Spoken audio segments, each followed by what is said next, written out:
नमस्ते दोस्तों, आप देख रहे हैं आर न्यूज इंडिया। आज की बड़ी खबरों में सोना चांदी की कीमतों में तेजी ने आम आदमी की चिंता बढ़ा दी है, तो दूसरी तरफ भारत अमेरिका ट्रेड डीलिंग को लेकर अंतर्राष्ट्रीय राजनीति में हलचल तेज हो गई है। वहीं उत्तर प्रदेश में आईपीएस अधिकारी के ट्रांसफर ने एक बार फिर अफसरशाही और राजनीति पर कई सवाल खड़े कर दिए गए हैं। और इन सब के बीच सबसे बड़ा सवाल यह है कि महंगाई, बाजार और आम आदमी, तो क्या आम नागरिक इन फैसलों का बोझ उठा पाएगा या फिर राहत की कोई उम्मीद बाकी है। इन सभी मुद्दों पर बात करेंगे विस्तार से। खबरों के साथ साथ आपकी राय भी जानेंगे, तो बने रहिए हमारे साथ। शुरू करने से पहले हमारे चैनल को सब्सक्राइब कीजिए, बेल आइकन को भी दबाइए और अपने दोस्तों के साथ शेयर जरूर करिए। तो पहली खबर है सोना चांदी के बारे में।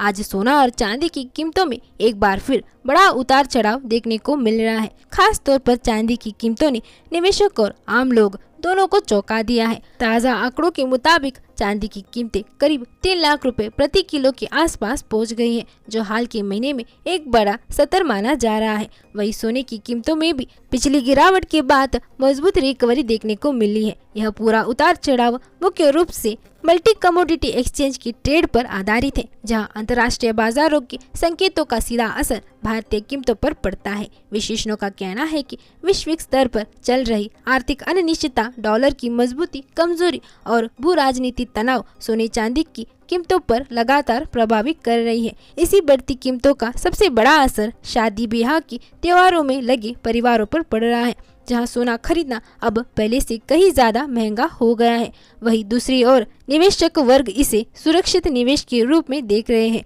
और इसी वजह से सोने चांदी की मांग बढ़ रही है। लेकिन सवाल यह भी है कि क्या आम आदमी के लिए अब सोना चांदी सिर्फ सपना बनता जा रहा है। अब बढ़ते हैं अगली खबर की ओर, जिसे अंतर्राष्ट्रीय राजनीति में हलचल मचा दी है। बीते दिन भारत और अमेरिका के बीच एक महत्वपूर्ण व्यापार समझौता यानी ट्रेड डील हुआ है, जिसे भारत के लिए एक बड़ी कूटनीति और आर्थिक सफलता मानी जा रही है। इस ट्रेड डील का मकसद दोनों देश के बीच निर्यात आयता को बढ़ाना, निवेशक की नए रास्ते खोलना और टेक्नोलॉजी और मैन्युफैक्चर सेक्टर में समझौता को मजबूत करना बताया जा रहा है। निवेशकों का मानना है कि इस समझौते से भारत को नए रोजगार के अवसर, विदेशी निवेश और आर्थिक मजबूती मिल सकती है। लेकिन इस डील के बाद सबसे ज्यादा प्रतिक्रिया पड़ोस देश पाकिस्तान से सामने आया है। पाकिस्तान में राजनीतिक दलों, सोशल मीडिया यूजर और कुछ विश्लेषण ने अपनी ही सरकार और सेना नेतृत्व पर खड़ा हमला बोला है। वहां के सोशल मीडिया पर पाकिस्तान नेताओं और सेना प्रमुख की खुलकर आलोचना की जा रही है और सवाल उठाए जा रहे हैं कि भारत विश्व मंच पर आगे बढ़ रहा है और पाकिस्तान पीछे क्यों रह गया।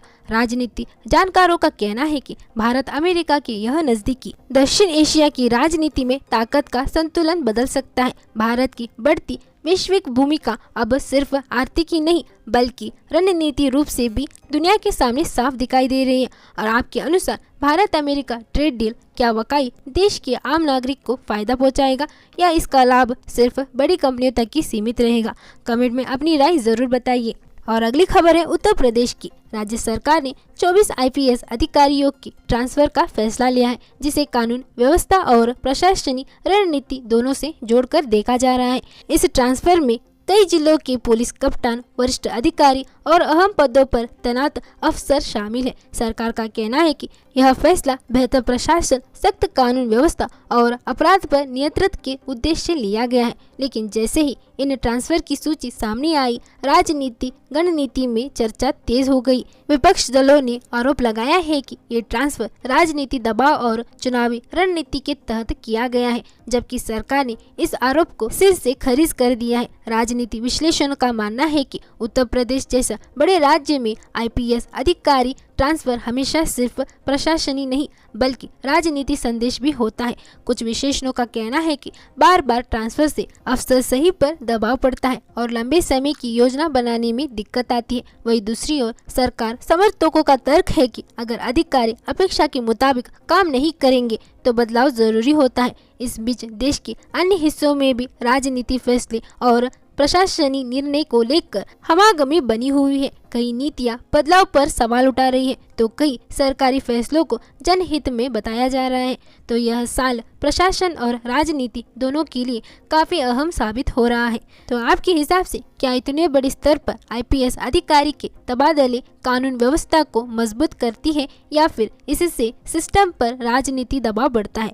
और क्या आपको लगता है कि अफसरों को लंबे समय तक एक ही जगह काम करने का मौका मिलना चाहिए? अपनी राय नीचे कमेंट में जरूर बताइए। और अब बढ़ते हैं अगली खबर की ओर। अर्थव्यवस्था की बात करें तो आम आदमी की सबसे बड़ी चिंता अभी भी महंगाई बनी हुई है। खाने पीने की चीजें और रोजमर्रा का खर्चा लगातार बढ़ता जा रहा है। विशेषज्ञों का कहना है कि अगर महंगाई पर समय रहते नियंत्रित नहीं हुआ तो इसका असर सीधे मध्यम वर्ग और गरीब परिवारों पर पड़ सकता है। क्या आपके हिसाब से महंगाई आज देश की सबसे बड़ी समस्या है और क्या सरकार इस मुद्दे पर पर्याप्त कदम उठा रही है? कमेंट में अपनी राय जरूर बताइए। और आज की स्कूल असेंबली न्यूज हेडलाइन के मुताबिक फायर दर्ज किए गए स्किल इंडिया केंद्र के खिलाफ 41 केंद्र पर जांच जारी। जम्मू कश्मीर में फ्री बिजली स्कीम लागू हुआ है जिससे लाखों परिवारों को लाभ मिला है।